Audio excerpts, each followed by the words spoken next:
नाहिद कहते हैं। आज हम मेथी से मिसी रोटी बनाने जा रहे हैं। बहुत ही मज़ेदार और आसान सी रेसिपी है। आइए इसको बनाना स्टार्ट करते हैं।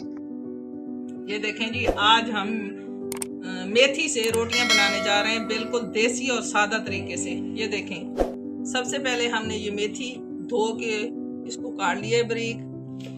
ये बारीक प्याज हमने काट लिया है। एक गट्ठी हमने हरा धनिया ले लिया है और 2 से मिर्च हरी ले ली है। 1 चम्मच हमने नमक ले लिया है। 1 चम्मच सूखा धनिया और कुटी हुई मिर्च। ठीक है जी।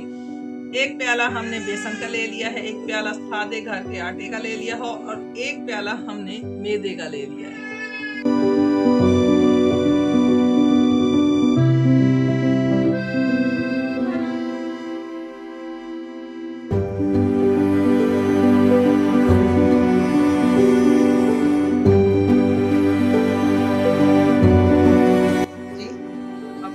जा रहे हैं, ये हमने पेड़े बना लिए।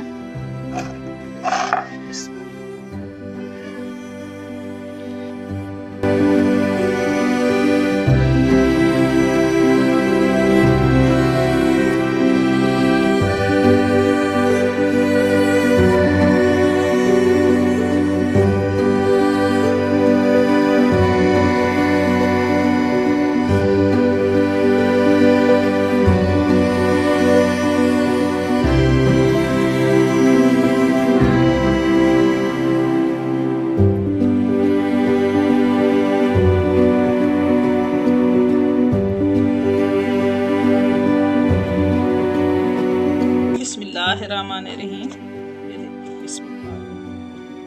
बहुत मज़ेदार और आसान सी रेसिपी है। ये हमने मेथी वाली रोटियां बनाई हैं। ये सुबह नाश्ता भी आप इनसे कर सकते हैं।